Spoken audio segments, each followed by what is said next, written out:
Evan Carter here, and I still replay that morning in my head more often than I probably should because it started so ordinary that I did not have even a single reason to think anything was wrong. I woke up a little later than usual, made coffee the way I always do without really thinking about it, and stepped outside just to check on the driveway like I sometimes do out of habit, and that was when I saw it, or more accurately, did not see it. My cousin Marcus had driven up the night before after a long, exhausting trip from 3 states away. He had texted me around midnight, saying he finally made it, and I told him just park wherever is easy in front of the house curbside. Is fine, nothing complicated, nothing risky. And when I stepped outside that morning, the first thing my brain registered was the empty space where his car should have been at first. I honestly thought I had just forgotten where he parked, or maybe he moved it for some reason. But then I saw Marcus standing near the front steps, holding his keys in one hand and his phone in the other, just staring at the driveway, like it had personally offended him, and the look on his face was not anger, yet it was confusion mixed with that awkward embarrassment people get when something goes wrong, and they feel responsible even if they are not. And he just said to me, "Man, I swear I parked it right there." And that is when my stomach kind of dropped, because I knew immediately this was not normal. Marcus had not blocked anything, had not parked illegally, had not even come close to breaking any rule that any reasonable person would care about. He was literally just curbside in front of my own house on a quiet residential street at the edge of a community called Willow Creek Estates, a place I technically live next to, but not inside because I had never signed anything with their HOA, never agreed to their rules, never paid their fees, never attended their meetings. And honestly, I liked it that way. I had always been careful about that. Separation. My property sat right at the boundary line where their manicured world ended and my slightly more independent space began, and I kept it that way intentionally. But what I did not realize until that morning was how much that boundary apparently did not matter to them, because around 6 a.m., while I was still asleep, a tow truck had rolled in without knocking on any door, without leaving any warning, without making a single attempt to contact me or Marcus, and they just took the car like it was abandoned property, like it belonged to nobody, and left behind a small printed notice on the ground that read "Unauthorized Vehicle Community Enforcement Action." And I remember picking it up and just standing there reading it twice, because it felt like something out of a misunderstanding that would fix itself if I blinked hard enough, but it did not. Marcus was still there looking at me, waiting for an explanation I did not have yet, and I told him to stay calm while I tried to figure it out. But inside, I could already feel something shifting from confusion into irritation, and then into something heavier, because I had heard stories about Willow Creek HOA before, not directly from my own experience, but from neighbors over the years. Little things, parking disputes, fines that seemed random, rules that changed depending on who was enforcing them, but I had always stayed outside of it, so it never really touched me until now. I called the towing company first, thinking maybe this was a mistake, maybe they grabbed the wrong vehicle, maybe some paperwork got mixed up, but the man on the phone did not sound confused at all. In fact, he sounded almost rehearsed, like he had answered this exact question many times before, and he told me the vehicle was removed under direct instruction from the HOA board, and specifically authorized by their president, a man named Harold Whitmore. And there was no hesitation in his voice, no second guessing, no sense that anything unusual had happened, just routine enforcement. And I remember standing in my kitchen holding the phone and looking out at the empty curb where Marcus had parked, and feeling this very strange mix of disbelief and anger, because it was not just the towing, it was the certainty they had done it with, like they believed they had unquestionable authority over a public street, or at least what they thought was public. And that was when I made my second call, not to argue, not to complain, but to someone who actually understood property law, my attorney, a man I had worked with years earlier for a completely unrelated land issue. And I told him everything as calmly as I could. But halfway through explaining, I started noticing my own voice changing, because the situation sounded even more ridiculous out loud than it did in my head, and there was a long silence on his end after I finished. And then he asked me something that did not make sense at first. He said, "Evan, are you sure about the boundary of your parcel on the East Access Road?" And I remember laughing a little, because I thought he had misunderstood the situation entirely. And I told him, "No, this is just a residential street in front of my house. Why?" And that was when he paused and said something that changed the entire direction of the day. He said, "Because if that road is part of your Recorded parcel, then what just happened is not just a towing issue, it is a jurisdiction issue, and I remember going quiet after that, because the word jurisdiction suddenly made everything feel much larger than a simple misunderstanding, and he told me to pull my deed documents immediately and send in the parcel map. I did not fully understand why at the time, but I could already feel the ground under the situation starting to shift, like something hidden was about to surface, and that was the moment I realized this morning was not going to end the way it started, and I had no idea yet how far it was going to go. I met my attorney that same afternoon, because once he said the word jurisdiction on the phone, he stopped sounding like someone giving advice and started sounding like someone trying to prevent a problem from getting worse.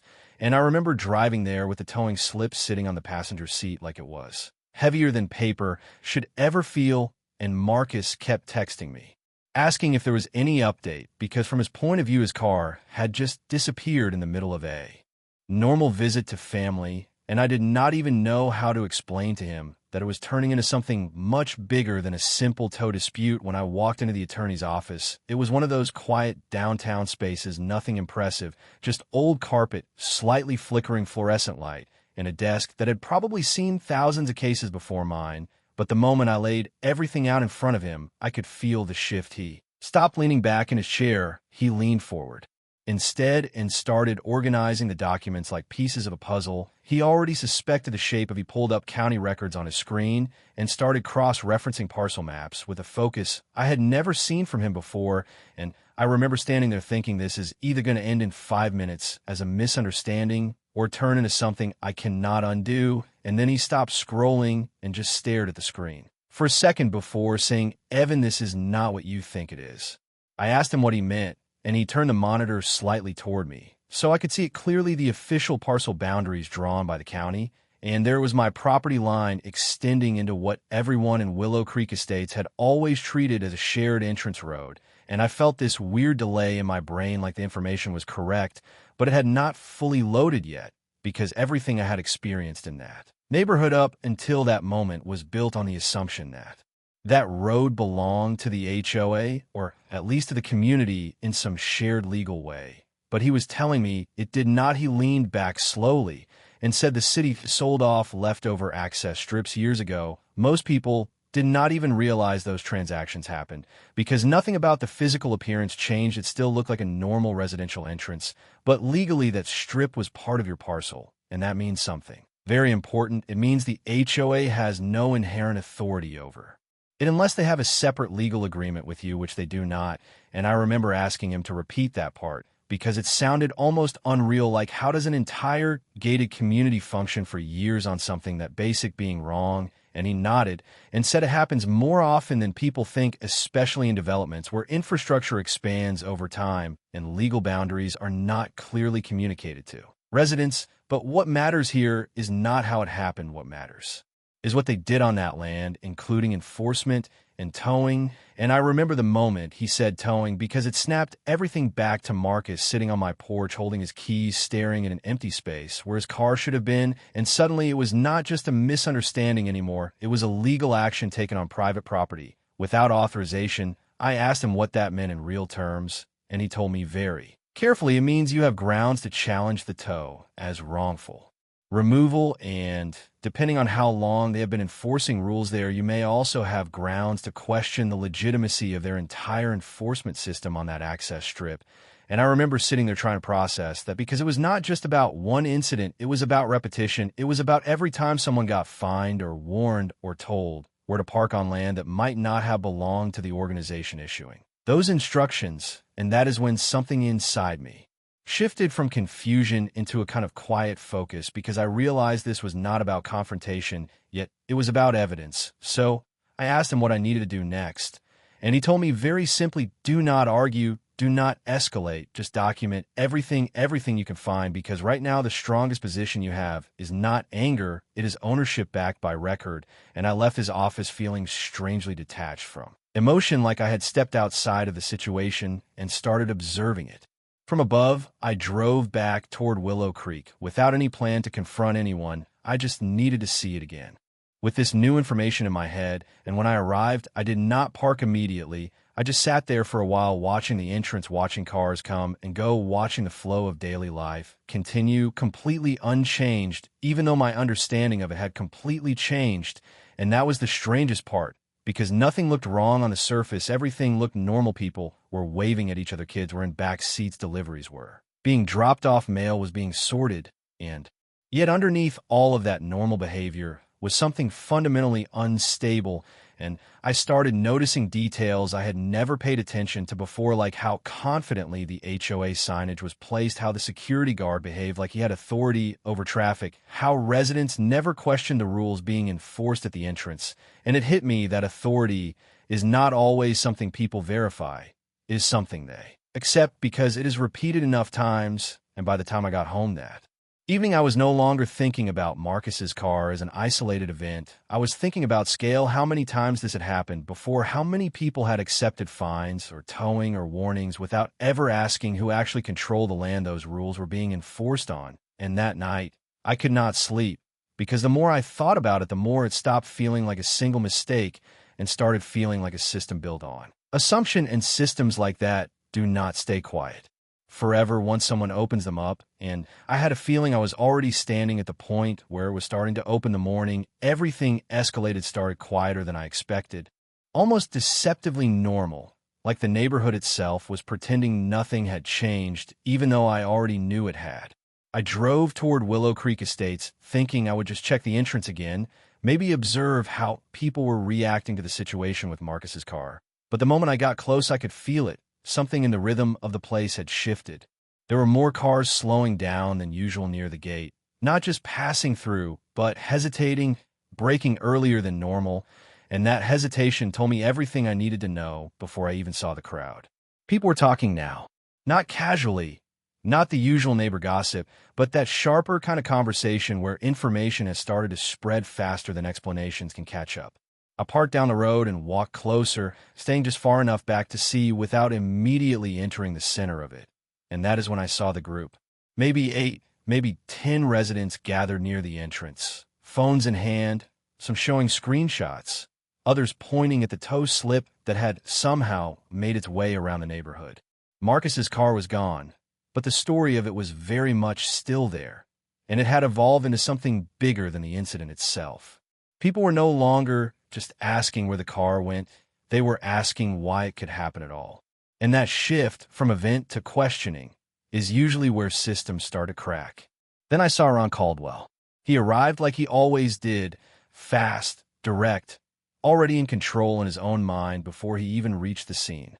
He did not look surprised by the tension, only annoyed that it existed. He walked straight to the entrance and said loudly, almost performatively, "This is a standard enforcement action. There is no issue here. Please disperse." And I remember thinking, even in that moment, how carefully chosen those words were. Standard enforcement action, like repeating them enough times would turn uncertainty back into authority. But the problem was, authority only works when people stop asking questions. And that morning, people were not stopping. A man near the front, someone I recognized as a longtime resident, but never someone who spoke up, stepped forward and asked a very simple question: who approved the tow? And the silence that followed was immediate and uncomfortable because Ron did not answer. Instead, he repeated himself, louder this time, insisting it was HOA policy. But the hesitation had already done more damage than any answer could fix. That was when I stepped forward. I did not rush. I did not try to interrupt the flow. I just walked in with a folder I had brought, knowing this moment might come sooner than I expected. I said, "Ron, before this goes any further, we need to clarify something." And I could feel the attention shift toward me, not because I was loud, but because I was carrying something physical, something that looked like proof. I opened the folder and showed the county parcel map first. No commentary, no explanation, just the document. Then the deed. Then the towing authorization slip that had Ron's name printed clearly on it. And I did not say anything dramatic. I just said, "This road is not HOA property. It never has been. And last week you authorized a tow from private land you do not control." That is all.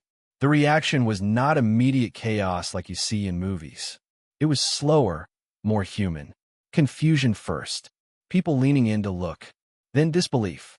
Then the quiet realization that something they had all accepted without question might not actually be true. And once that realization starts spreading in a group, you can feel it move like a ripple. Ron tried to recover the moment the way people like him always do. He shifted into authority language, saying things like, "We maintain order here. This is for community safety. You are disrupting operations." But it sounded different now, less like structure and more like defense. And someone behind him said, "Wait, so we have been paying fines on a road the HOA does not own?" And that question hit harder than anything I could have said because it reframed the entire situation from dispute to exposure. By midday, the energy inside Willow Creek had completely changed. It was no longer just residents reacting to a tow.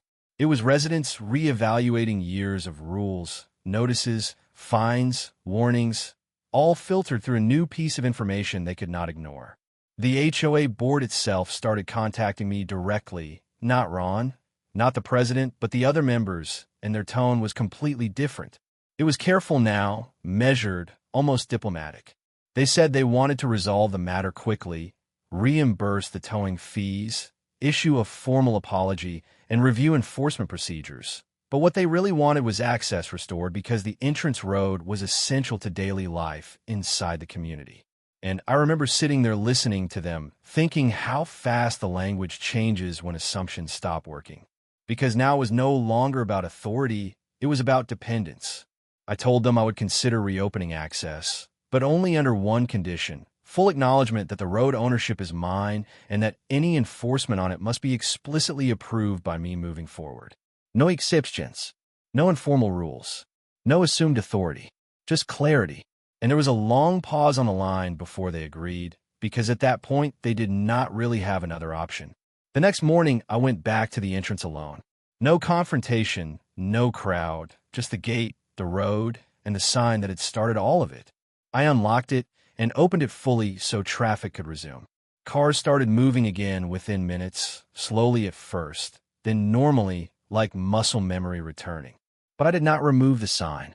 I left it exactly where it was, visible to every single person passing through. Private road owned by Evan Carter trespassing will be reported, no HOA authority beyond this point.